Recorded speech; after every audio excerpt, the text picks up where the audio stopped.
Les scientifiques, ils disent un homme, il voit ce qu'il voit. Les psychologues, ils disent un homme, il voit ce qu'il veut voir. Mais le Baal Shem Tov, il dit un homme, il voit ce qu'il doit voir. Je ne sais pas si vous me suivez. C'est-à-dire, Mariesh Lecha Barosh, à quoi tu penses? Qu'est-ce que tu cherches? Qu'est-ce que tu veux? Ouais. Tu veux voir le mal, tu vas trouver le mal. Tu veux douter, tu vas nourrir ton doute. Ouais. Tu veux pas rentrer dans cette histoire, tu vas trouver des bonnes raisons de ne pas le faire. Tu veux le faire, malgré qu'il y a 1 million d'obstacles, tu vas trouver des bonnes raisons de le faire. Il reste 10% de chance, tu vas te battre. Il reste 90% de chance de réussir, tu baisses les bras. Pourquoi? Parce que tout dépend du départ. Tout dépend du commencement. Bereshit, presque les mêmes lettres que Ben Chetrit. Ouais.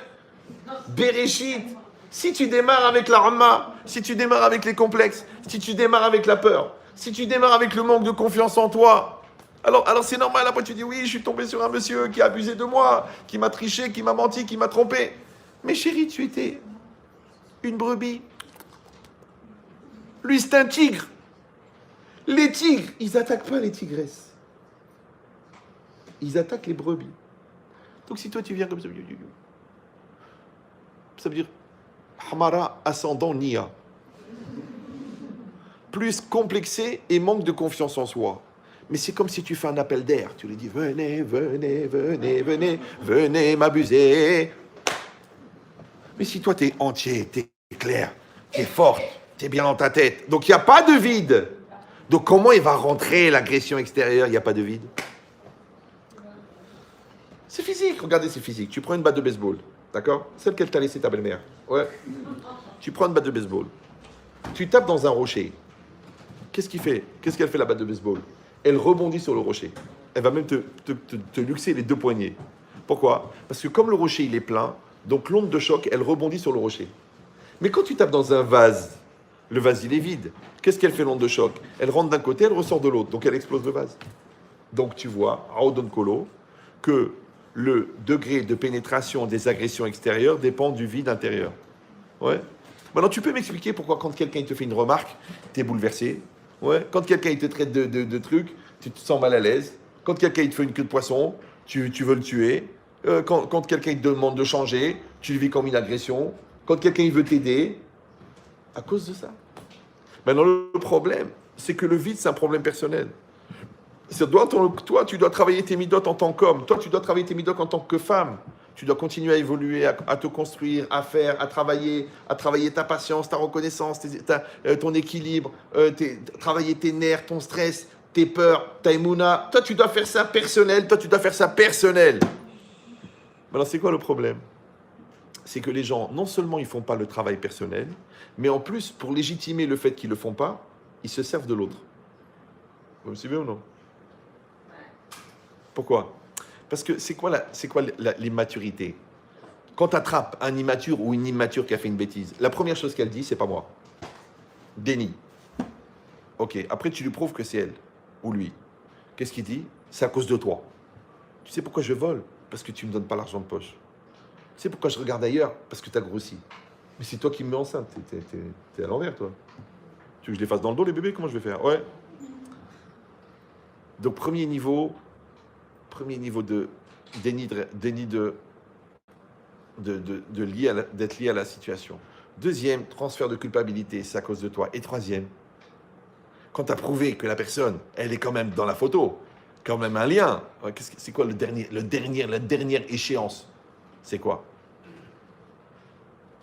C'était plus fort que moi. Mais il a. Donc c'est encore pas moi. Vous me suivez ou non? Là, c'est facile la démonstration. Regardez, on va faire 1 an de thérapie en 5 minutes. Écoutez bien. Je, tu, il, nous, vous, ils sont des pronoms personnels. Au Hachem, on est au niveau du CE2. D'accord? Donc maintenant, mais si apostrophe, c'est un pronom impersonnel. Ouais, impersonnel. Très intéressant. Donc tu fais l'analyse psychiatrique de la phrase. C'était plus fort que moi. Moi, c'est moi. Plus fort que moi. Ça veut dire qu'il y a un truc étranger à moi, qui n'est pas moi, mais qui est plus fort que moi. Était, c'est le verbe. Et c'est le sujet. Je te dis, tu as fait une thérapie tout seul. Parce que les gens les cachaient, les trucs, ma mère m'a pas allaité. Non, tu n'as pas besoin, écoute. Tu reconnais toi-même qu'il y a un truc en toi, plus fort que toi, et qui n'est pas toi et qui est impersonnel. Parce qu'au bout d'un moment, tu vas arrêter d'accuser tout le monde. Ouais. Donc tu vas reconnaître que c'est en toi. Mais que c'est pas toi non plus, parce que tu veux pas assumer. Donc nous, on appelle Yetzirara. Mais on est gentil en vérité. Parce que les gens, ouais, la religion. Ok, mais eux, ils l'appellent schizophrénie, bipolaire, pervers narcissique. Donc tu as de la chance que nous, on te propose de travailler tes midotes, parce que eux, ils t'auraient fait interner. C'est que les gens ne comprennent pas. C'est que la Torah, au-delà de la Kedusha, au-delà de la mitzvah, au-delà du Olam Haba, mais elle t'a déjà soigné mentalement, déjà. Je parle des gens qui la pratiquent avec intelligence, hein, parce que les brels, il y en a partout. Le chant le plus répandu, c'est quand même frère Jacques. Jacques Brel. Ça y est, vous êtes fatigué, là. Oh là là là là. Vous avez vu ce que ça fait d'écouter Cyril Hanouna tous les soirs? Le cerveau, il est devenu une pkaïla. Il faut réfléchir à Botaï. Chez les autres, c'est une option, mais chez nous, c'est interdit d'être bête. Assour. Assour liot ksil. Interdit d'être bête.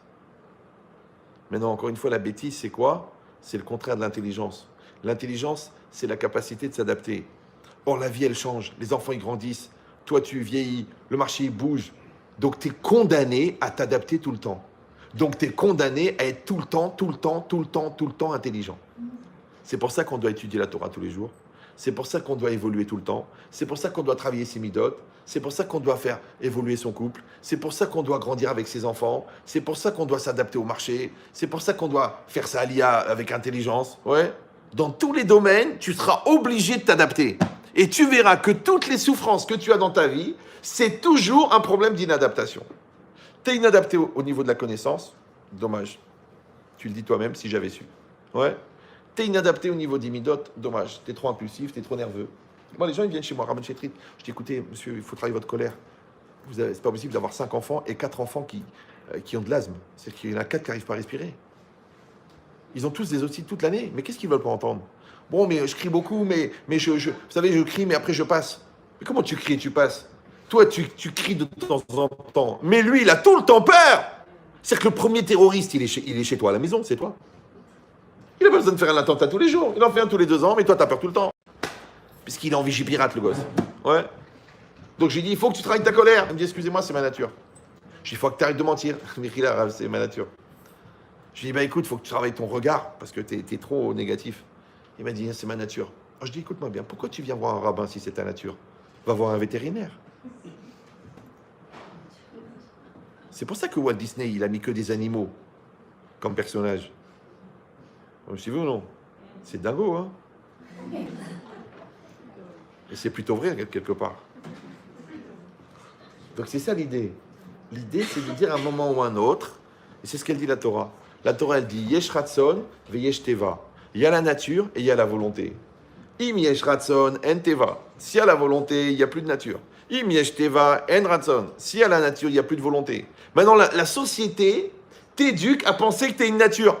Suis ta nature, écoute ton instinct, vas-y, suis ta culotte, suis ton cerveau, défoule-toi, déchire-toi, éclate-toi, ouais, à la vodka, déchire-toi à la coke, écoute ton instinct, t'es attiré par les hommes, t'es attiré par les femmes, t'es attiré par les chiens. C'est exactement le contraire. Le contraire, la Torah, elle dit non. Toi, tu dois dominer la nature.